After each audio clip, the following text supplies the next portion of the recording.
Okay, I hope the title of this isn't too clickbaity, but I struggled to come up with something that was more concise, so forgive me if I have sinned.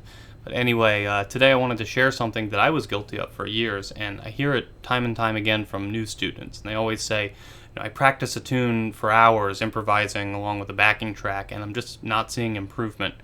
Now, before you misunderstand me, I'm not saying that backing tracks are bad. They're wonderful. It's our relationship with them that can be problematic. And often we shoot ourselves in the foot because we spend all this time doing something thinking, man, I practiced for 3 hours today. I did a lot. But the truth is, a lot of time we're actually getting a lot less done than we think we are. Now, actually improvising to practice improvising is good. It's a necessary part of the process. When we play to a metronome or backing track, we're working on a lot of stuff. That's true. I'm not saying eradicate that from your routine.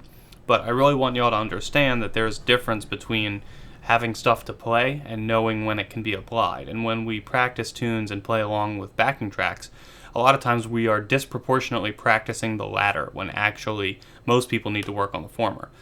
In a nutshell, that means if you play with tracks a lot, you're probably good with knowing which chord is coming up when and what notes will be right over the chord. But you're probably weaker in having actual material to play, and you're trying to make it all up on the fly. Because knowing the right notes is not synonymous with having vocabulary, yeah? So today I'm actually going to use a real-life example that applies to my own situation. I've been playing with a fiddle player down here who likes to play Folsom Prison Blues quite up-tempo, and I haven't really been happy with my playing over it, so I wanted to sit down and do this anyway, and I figured, well, why not just share it on the channel so people can see. So my first gut instinct was just to put on a backing track or metronome at 300 BPM and take 20 choruses until I got better. But then I thought, I'm kind of just running in circles here, and I'm struggling with this tune and tempo because I'm not aware of what's available to me. And what I mean by that is I know it's a 1-4-5 blues, and I know what notes to play when those chords happen, but I don't have a solid grasp of the devices or cells that are available to me in certain areas of the fretboard. So instead of just hammering away at the backing track over and over again, here's what I'm going to do. I'm going to build a mental repository of devices over the chords, let's say 3 to 5 dominant cells. Now, I'm familiar with these cells and moves in that they're not brand new to me, but they're also not second nature yet. And you might not have enough material to do this, and I will address that later, but for now, just observe how this process works. Now this song's all dominant chords, it's just a 1-4-5 blues, so I'm going to start by taking 3 to 5 licks and transposing them to each chord.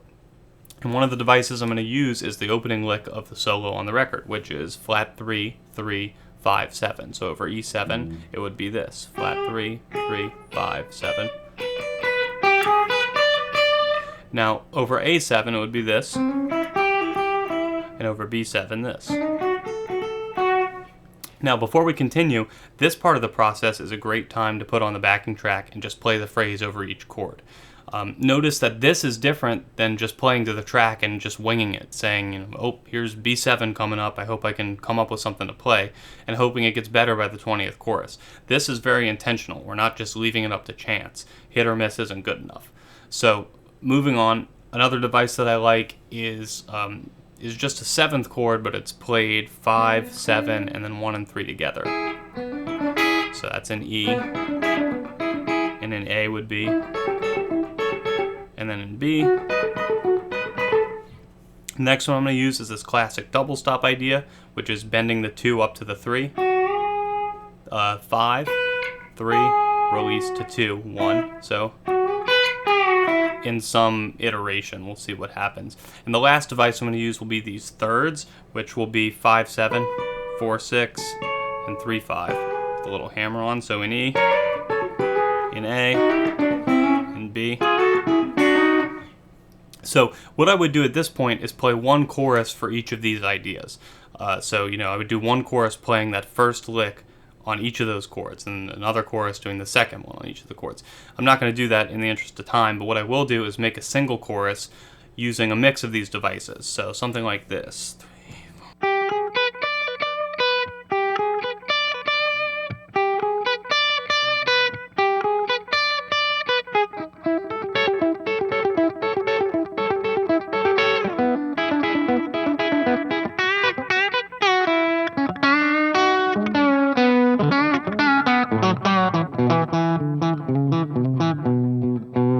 Something like that, right? So not perfect, but like that's the general idea.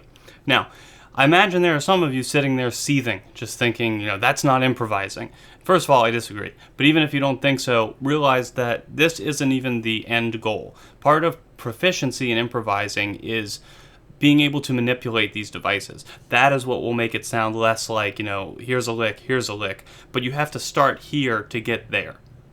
Now, recently I posted a video called 2 Ways to Develop a Motif. And in it, I mentioned that one way is to transpose the device. And that's what we've done here. We've played a lick, and then we've moved it up by a certain interval. But I also mentioned another way, which is to manipulate the fragment to fit the chord. And this 7th lick is a fantastic example. So for E7, I can play this. Now, over A7, I could move it up and play the same thing, sure. But is there any way that I could modify the lick in its current position to fit A7? Now, as it is, the notes over A7 would be 9, 4, 5, major 7. But what if I just change the 4 to a 3 and the major 7 to a flat 7? Then I'd get this. So I can toggle between those two by going, or I can do. So you can see that there's a lot of potential here, and I hope you can see that regurgitating licks isn't the final product. It's the ability to manipulate and rearrange them that we're after. So the takeaway, in my humble opinion as a performer and educator, it's incredibly difficult to come up with new material to play while you're improvising. And this is the big mistake that a lot of people make when they're practicing. They're trying to do both at the same time, when instead they would be better served by separating the two and bringing them together. And remember, just because you're coming up with stuff to play in a methodical manner like this doesn't mean you have to perform this way on gigs. It just lays the groundwork for you to let go and let your ears take over and all that good stuff. Still, you might be thinking, so all it is just plugging in licks? And no, that's not what I'm saying. I'm saying that improvisation is about being able to manipulate language, and you can't manipulate something that you don't know. And I invite everyone who disagrees with this to pick a language they don't know and write a story. Good luck with that, And as silly as that sounds, that's what we do with backing tracks sometimes. We're trying to simultaneously invent language and apply it. But improvisation isn't about inventing new language most of the time. It's about manipulating language that you already know. Which brings me to my next point. I mentioned earlier that you might struggle to come up with devices to use and stuff to play. And so how do we remedy that? Transcribing. You have to get this stuff from somewhere. And all of the devices I use today, I've heard on recordings. And I might have my own variations on them that are unique, but the source material has to come from somewhere. Today we just talked about a 12-bar blues with all dominant chords, but you need to have go-tos for all the chord qualities that you see in your chosen idiom. So if you're playing all the things you are, you need to have something to play over that diminished chord at the end. You can't just wing it every time and hope for the best. It's not good enough. So get some language, manipulate it, apply it across tunes, rinse, repeat. And finally, remember that this is just one facet of improvisation. It doesn't invalidate all the other advice I've given on this channel, but instead goes hand in hand with that stuff. So good luck.